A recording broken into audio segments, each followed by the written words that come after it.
Buenos días, mi gente, y bienvenidos to un otro Spiraken mini movie review. Soy Xan, y buenos días, ¿cómo estás? Aloha, buongiorno, and what's up? Xan, fix ¿Qué? this. ¿Por qué? In English. But I thought that this would be a good... In English. I'll fix it. Okay. Oh, I'll move over. Okay, so we're going to try it again. Hello and welcome to another episode of the Spiraken Mini Movie Review. I'm your host, Xan, saying konnichiwa, aloha, buongiorno, and what's up? Hey, it's Greta. And we are back in for another fun-filled movie review, but more importantly than that, this is one that you've been asking for. So this is actually our first video review. If you're listening to the audio at Spiraken.com, you can check it out at youtube.com/Spiraken. And speaking of which, if you want to listen to any of our audio podcasts, we have over 900. You can find them at www.spiraken.com. And also remember to, if you want to support our podcast, check out our Patreon at patreon.com/Spiraken and help us to create more new fun content for you to enjoy. And remember to like, subscribe, and hit that bell for notifications. And let's actually get to it, because this is a film which we did a video, or I did a video for the first 8 minutes, and everyone loved it, and everyone's saying you got to do the actual mini movie review. So we're going to do that. And we're talking about In the Heights. Yes, the 2021 film that was based on the play from 2005. And cool thing is, this is directed by Jon M, the guy who made Crazy Rich Asians. And you can see that.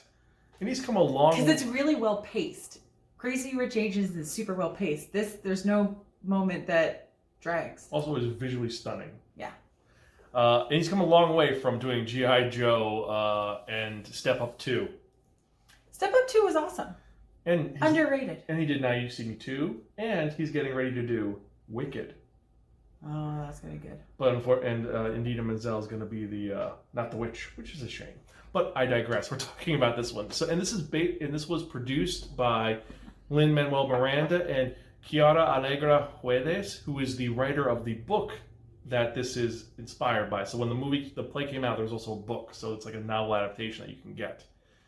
And it's got would you say a good cast? It's got an excellent cast. Yeah, we have Anthony Ramos, Corey Hawkins, Leslie Grave, Melissa Barrera, Olga Merediz.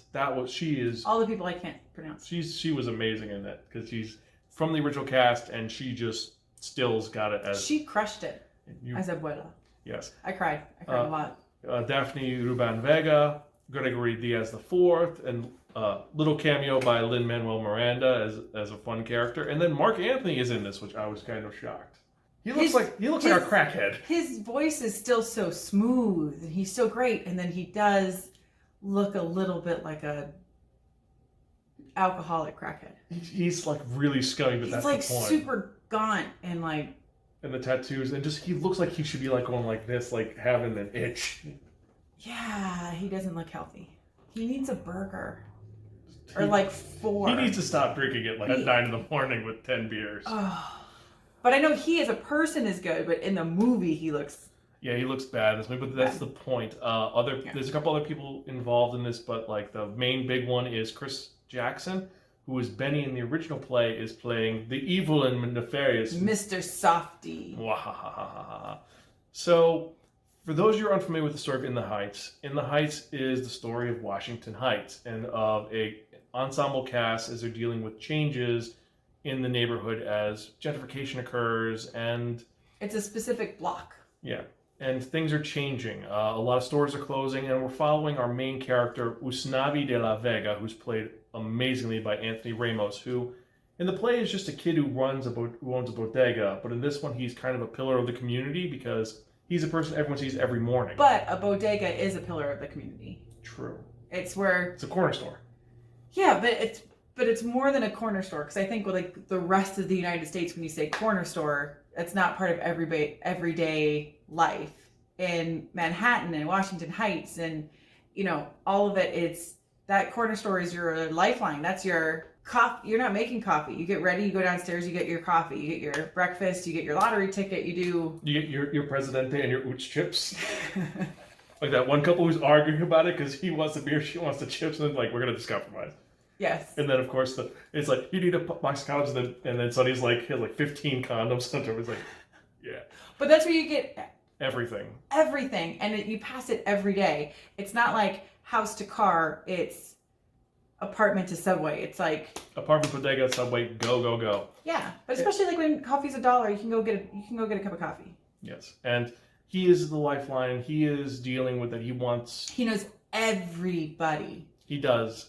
And he's our narrator, and he's also it's kind of being told in medias res, like he's talking to a bunch of kids and he's on an island. He's telling the story about Washington Heights on a nice beach. He's talking about all the different people involved. So you have Usnavi in his story, because he is trying to invest in a bar that his father owned in Dominican Republic. So he's debating about leaving Washington Heights.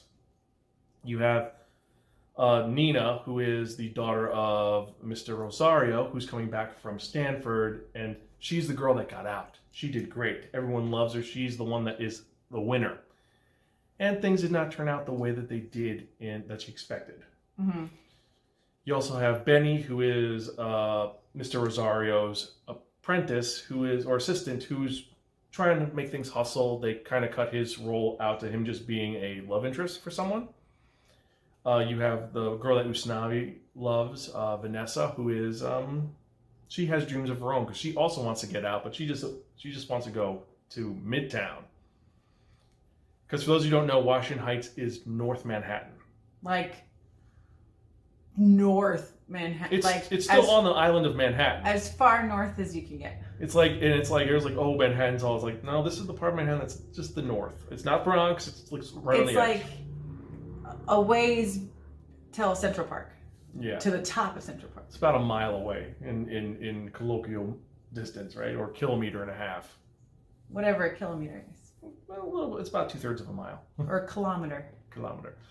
But so you have these going on. Then you also have the main pillar of the community, Abuela Claudia, who is the lady that she's been there since the 40s, and everybody knows her. And if she tells you something, you do it.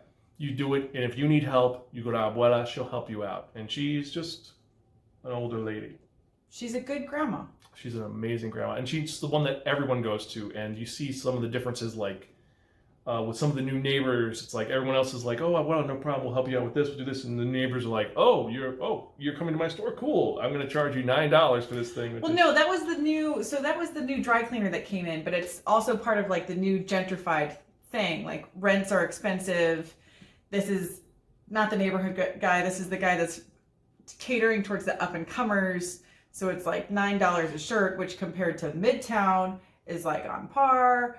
And he wants to charge Abuela like $147 to wash all of the hand-embroidered heritage napkins. He could have given her a break.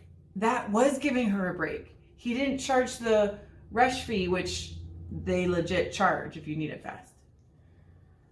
But I take that back. I didn't pay $9 a shirt for town. Yeah, no, it's a little more than that, right? No, less than that. Yeah.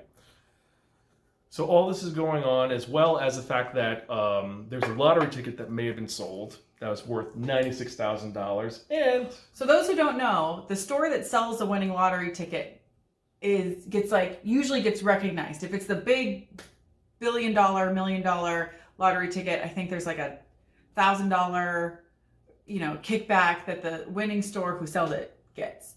So they're notified either way when they have a bigger winning ticket. Not like a $5 or $10 or $2, which are like the only ones I've ever won, but like the bigger one. Yeah. So the store gets a call saying you sold a winning ticket for $96,000, and they're trying to figure out who won it. $96,000. Which is a lot of money. $96,000. Yes. And after taxes, was it 54? $96,000. I said after taxes. I know, but 54. It's 96,000. Because that's the song. 96,000. And so everyone's talking about what they're going to do with it. So because he's the bodega guy, everybody knows him. He knows everybody. That it's so hot, they go to the pool. He's like, hey, there's a winning ticket, $96,000. Everyone's like, wow, what would you do with 90? This is what I would do. That's one of the big set pieces of it, and all this is leading up to a blackout Because when he first starts, it's 3 days till blackout, 2 days till blackout, because all these things are concurring with a huge blackout. Things happen. In the summer, if it gets too hot in a big city, Blackouts happen. And they suck.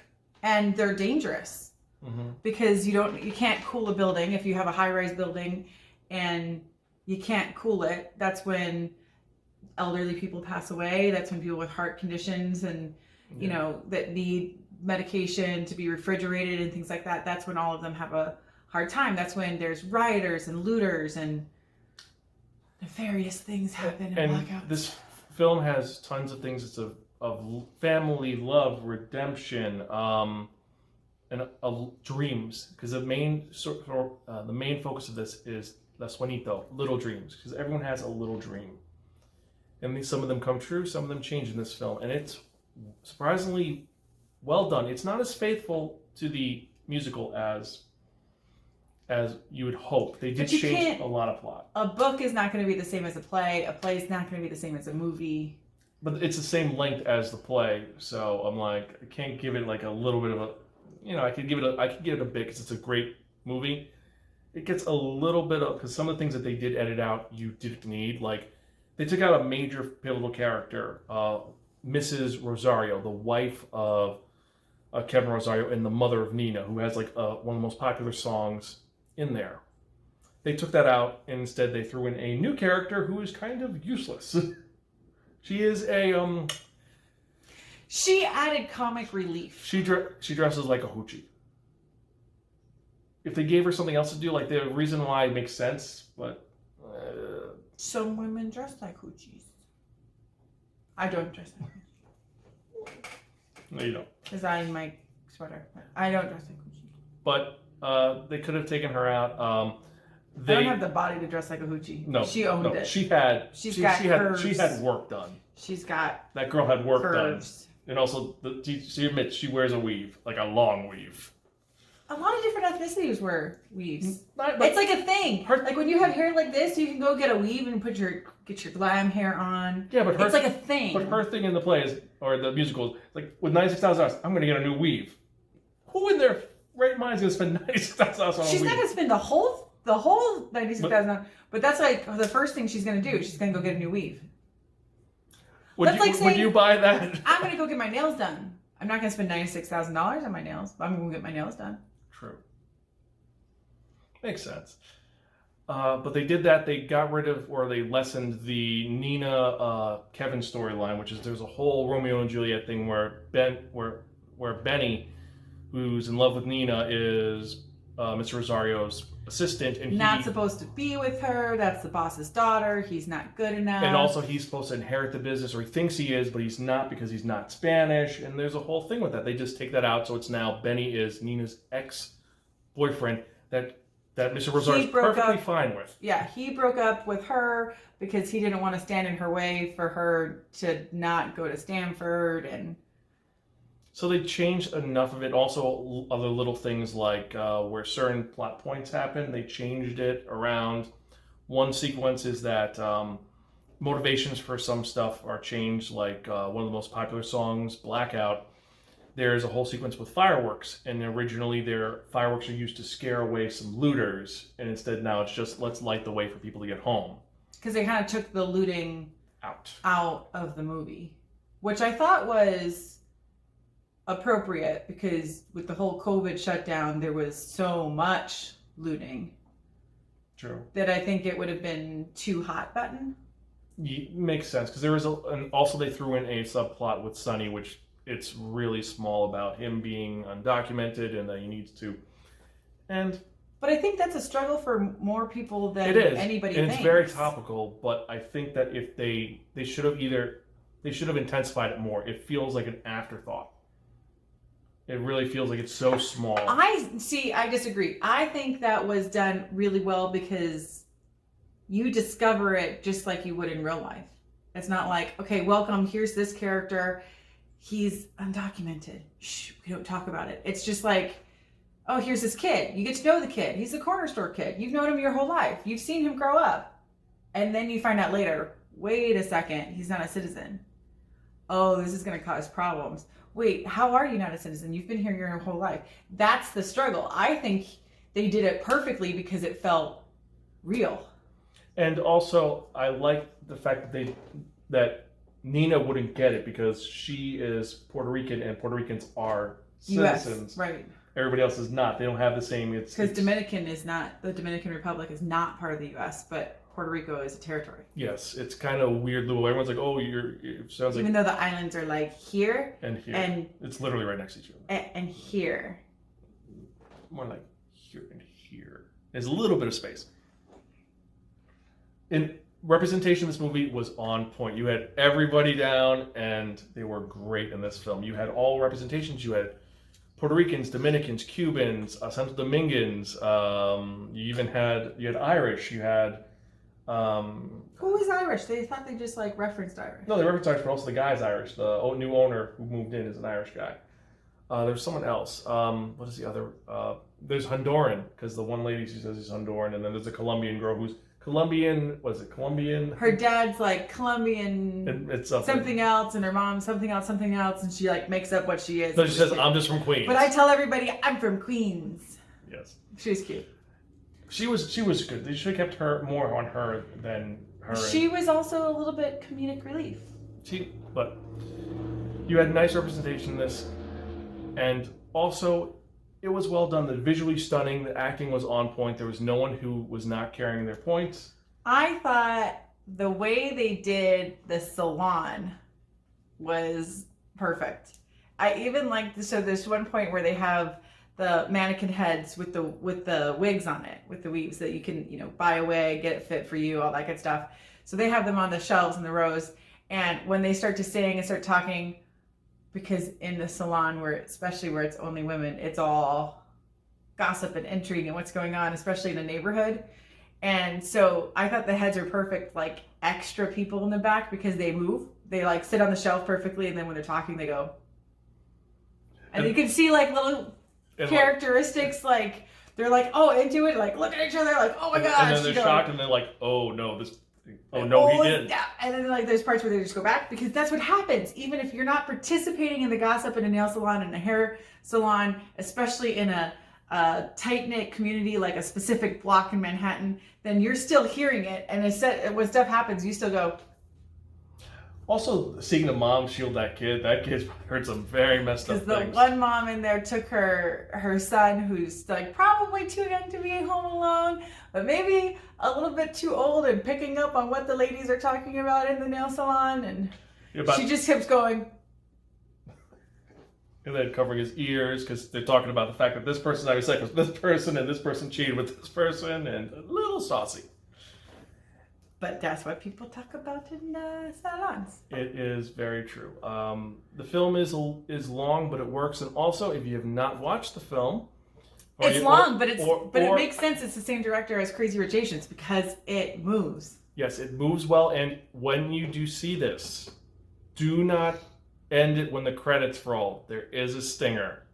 It's a fun stinger for something that was.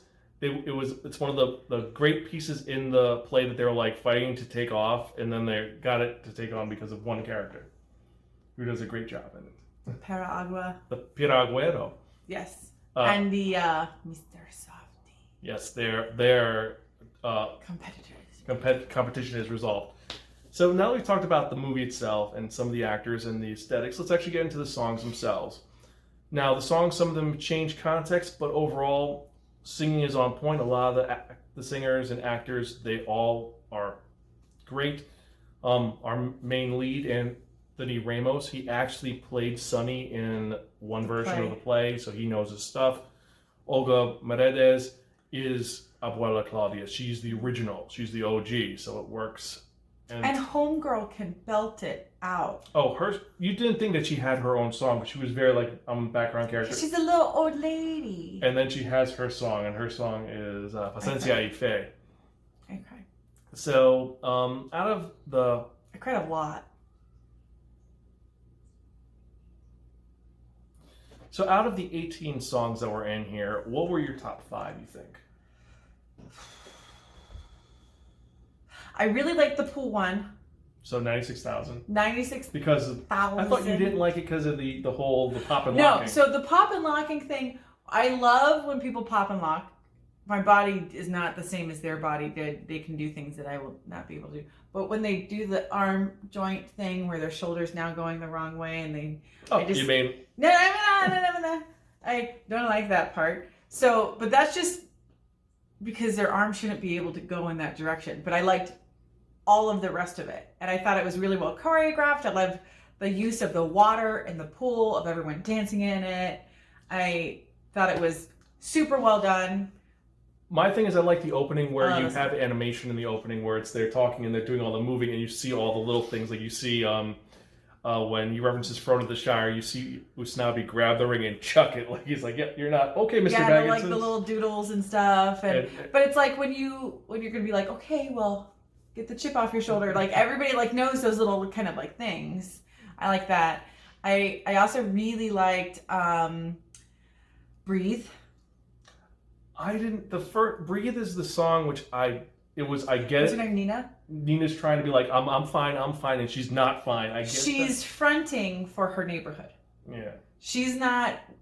So when stuff happens when you're far away, it's either you got to give the whole background story or the whole story. It's not something where as you're seeing all of your neighborhood people, you can catch them up real quick.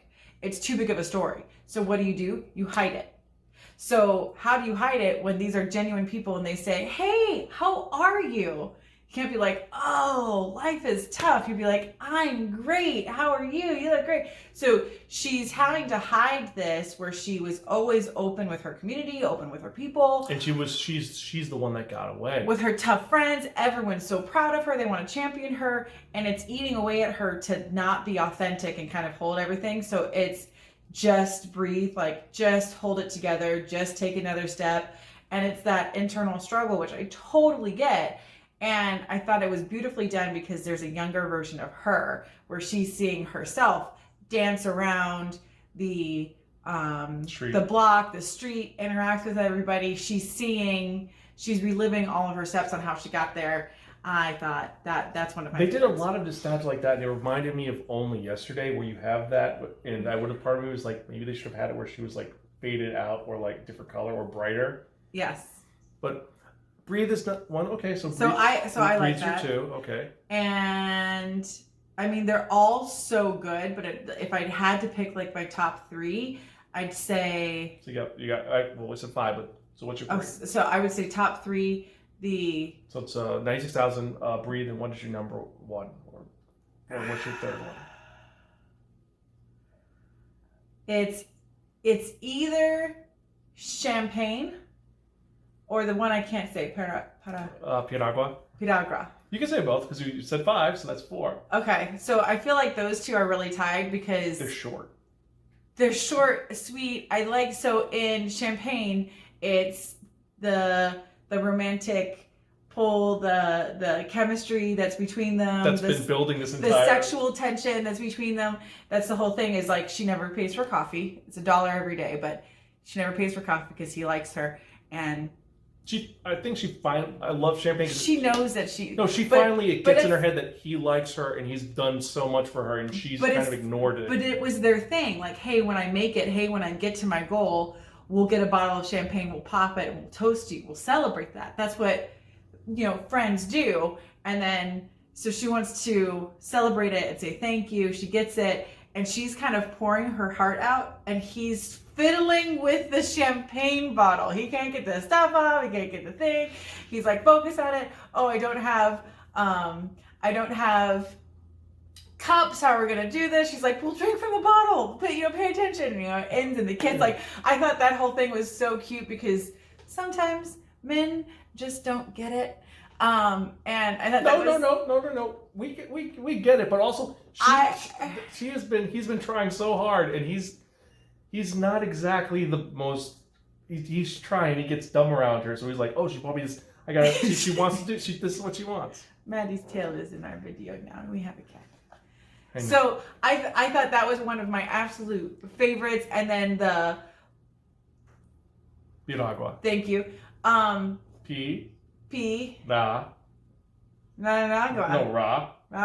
Pira. Exactly. So for those who don't know, the shave ice guy.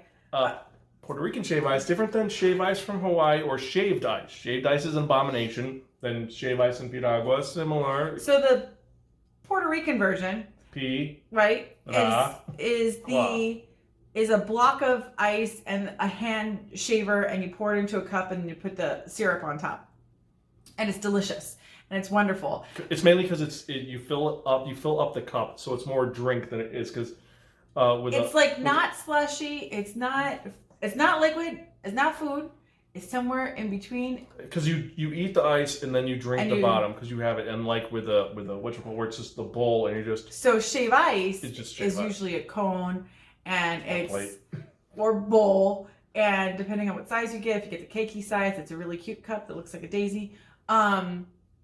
But it's a machine that finely shaves it. It's like island snow, and it's perfect. And then you can put the syrup or multiple different syrup. It's usually multiple different syrups. You rarely ever just get one flavor. And it's ribbons, and they don't melt. They don't melt because of the way it's cut. Until it disappears in your mouth like cotton candy. It's not like a shaved ice machine, the ones where you crank it and it just kind of grinds it down. It's little specks. This is not that. Same thing with piragua. Piragua, they're strips. And, in Hawaii, there's like treats and stuff that you put on it, or flavors, or lots of extras. No, you put flavors. There's like 20 different flavors, including tamarind, which is a weird flavor for the piragua. So, but you usually do more than one. But I got the feeling that piragua. Thank you. Is mostly like one flavor. No, you put two. Okay. Hawaii, it's usually 3 or 4. 3. Every once in a while, you'll have somebody who's just like, I want all tiger's milk. So essentially, the guy who is like the Michael Scott of, I can't believe this big office reference. The Michael Scott of, I want all the syrups on there. So I liked him because he moves around the city, and No, it's his block. He moves around, but like down in Soho, there's the Coco Cherry Mango girl. Coco Cherry Mango, she only had 3 flavors, but it was awesome. But it's like the neighborhood guy versus the Mr. Softy truck, which is still near and dear. Hey, Mr. Softy's awesome, especially the ding. But he's more than just the block. So it's like encroaching on his territory. Right. But also the thing is with the other reason why I do Piragua guy is because his song, it explains like what everyone's doing is you're scraping by. You have to work at it, and everyone's working at it. And he's trying his best, and this guy's coming in. And you're literally scraping by. And it's here's a fun fact. So the Piragua guy is played in this movie by Lin-Manuel Miranda, and they had to convince him to do it because reasons behind the scenes. But for his outfit for it, the hat, the glasses, and the pulled up socks. That's his grandfather. He's parodying his grandfather. And in an interview, he talks about how when he showed it in Puerto Rico for the premiere, his entire family was like, "Oh my God, they let you dress up like Abuelo Carlos? What the hell?" Because he looks ridiculous, but it's a nice little nod for him for his. And I think that if I had to pick another one, it would be the Carnival. Carnival. Because they really pulled that in with the disparaging we've been beaten part, but no, we haven't been beaten. Pull yourself up, celebrate. I like that thought process that hey, it's hot, but so what? It's been hotter. Let's still party. So what if you're sweaty? And what if we're down? We're not gonna die. We're not gonna die on our back. We're gonna stand up for it, which is nice. Yeah, I like that. I like that statement. And what's her name? The salon owner? It's Daniela. She kills it. Oh yeah, she does. Yeah. Daniela's that boss that is going to be really good to you, but she's going to give you shit for anything. She will put you in your place. Oh, and she will talk about the guy that you like. Oh, she totally will, and she will if she finds out that you had something you didn't tell her. Oh. Yeah. She knows everything. So for me, my top 5 are going to be it's a couple of things. Champagne is definitely on there. So is piragua. Those 2. But the ones that really stood out for me are. I'm surprised you didn't say no. Also, I'm surprised you didn't say "No Me Diga" as a song you liked. Oh yeah, I did like that one. Because that one is a salon one, and that's just so catty. I like all the salon stuff. Yeah. But for me, one that is great is Blackout, because it goes in from the club. The club song, not too much of a fan of because apparently that song's been cut in half. There was another part called The Fight because there's a fight in the club over Vanessa. And that's when they kind of split off. But it's like when everything goes to hell, it's just like you just see everyone like, open the door, come on, we gotta get out of here, what the hell's going on? Everyone's panicking. And you have like some of them going like, okay, we gotta check on Abuela, make sure she's okay. And you have Vanessa straight up yelling at Usnavi for, he's not being stupid, but he was nervous and he made some base mistakes. And he's trying to be like, well, you did this. It's like, no, you did a guy thing where you didn't realize you were doing something in other language that means something else. So they're having an argument, and then you have Sonny trying to get everybody home with fireworks, and then you have everything going on. And it's the end of the first act, and it's really just like so much chaos is happening, and it's everyone trying to get back together. And also it's an interesting comparison because the movie opens up with lights up on Washington Heights, and this is where everything goes down. Mm-hmm. And it's been leading up to this the entire time because you see 3 days till the blackout, 2 days till the blackout, and 0 days till the blackout. Mm-hmm. So that one. It's just too hot. So there's that one. The one which leads after this is another one which I love, and that's Paciencia y Fe, which is Abuela Claudia's song.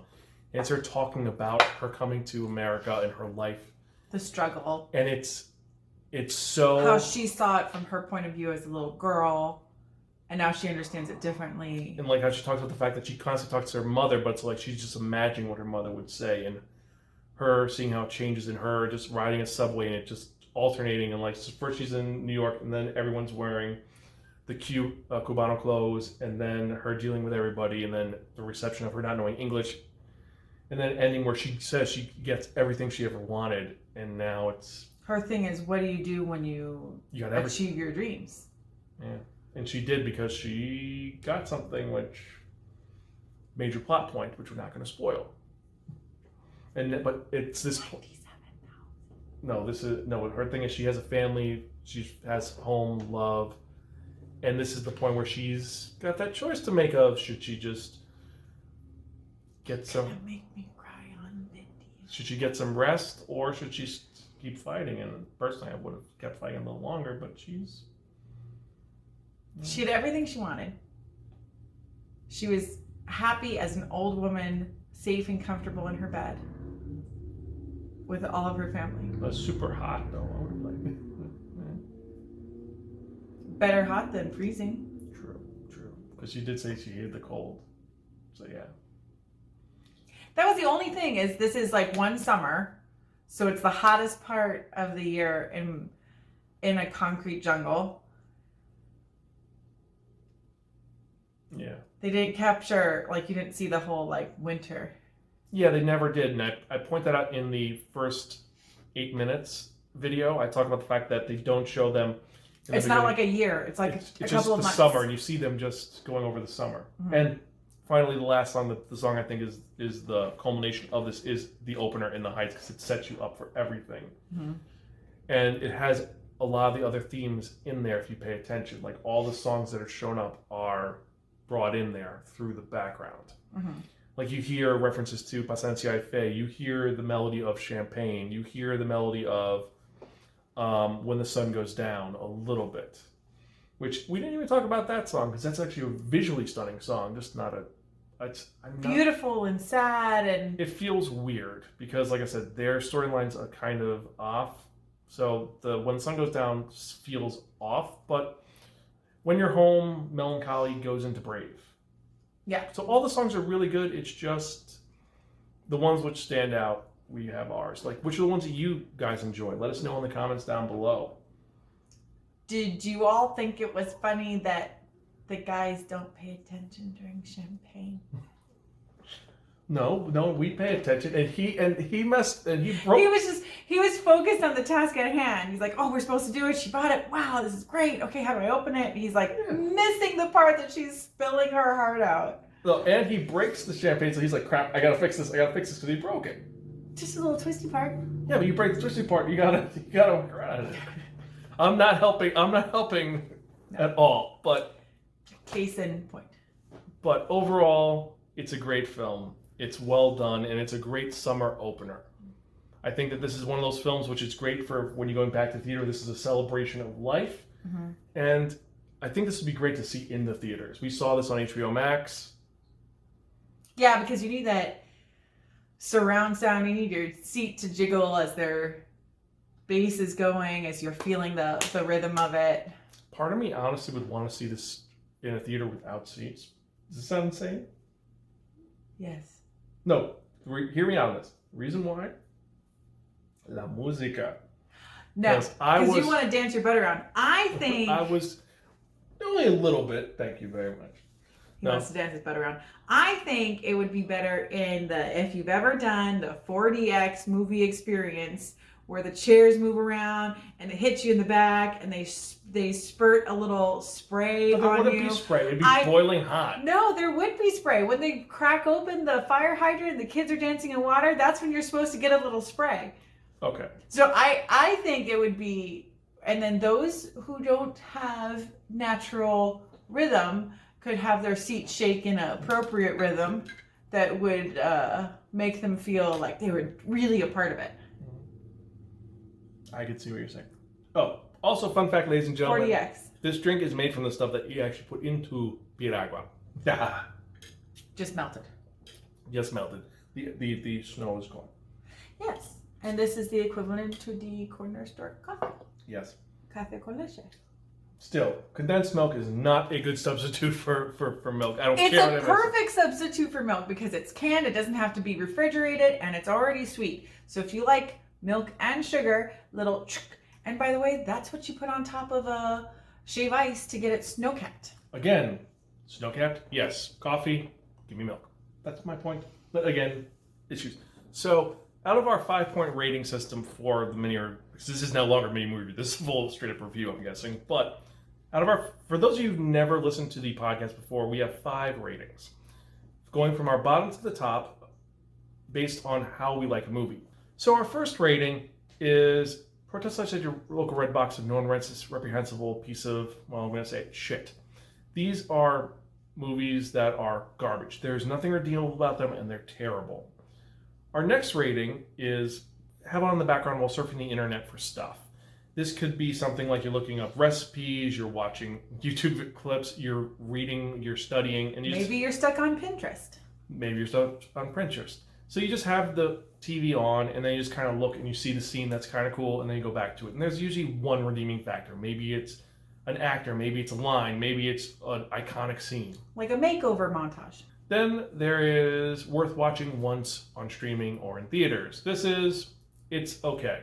Not like great. You should see it. It's worth watching once and then you forget about it. You know, you just have it on, you watch it. It was a good time. That's it. Then there's our second highest rating, which is borrow it from a friend and don't return it. Either you borrow the streaming code, you borrow the DVD, or you pay for it and you watch it. It's really good.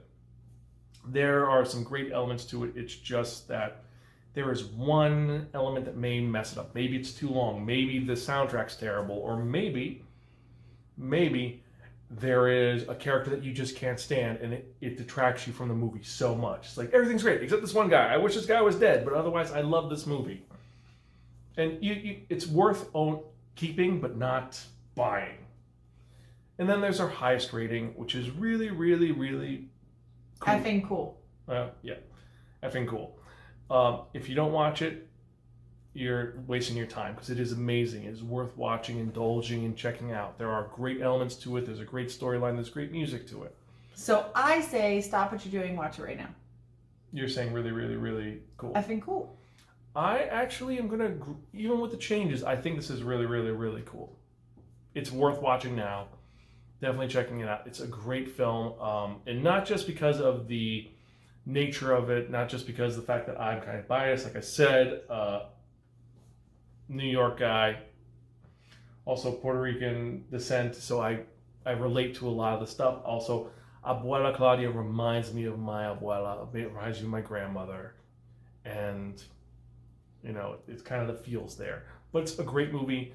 It's a great musical, and there is everything that you would need. There is some action to it. There is romance to it. There is drama. There is a plot which is a little convoluted, but not bad. And even with those detractors, it's still a great film, I think. and it's definitely worth checking out. I really like it. Stop what you're doing, go watch it. Yes, so I think that's all we can really say about this. No longer mini review. We did a full review of this, but you know what? It's our first YouTube video for a review. That's an actual full review. So if you guys like this, let us know what you think in the comments down below. So for the random question for the day, we got 3 options. Option number 1, it could be, what would you do with $96,000? Option $96,000. Number 2, what is your topping of choice for a piragua? Tamarind. No. Limon or cherry. Or cocoa if you're a weirdo. I know my shave ice flavors. I know your shave ice flavors too. You're the one who likes, well, anyway, that's a whole other topic. We could ask, is shave ice or piragua better? But no. And the last one, what was your favorite song in this film? Yeah, 100%. So those are the 3 random questions for the episode. Remember to like, subscribe, share with your friends. Hope you enjoyed it. Stay tuned for some more fun videos. I'm Greta. I'm Xan. Keep watching movies. And have a great day.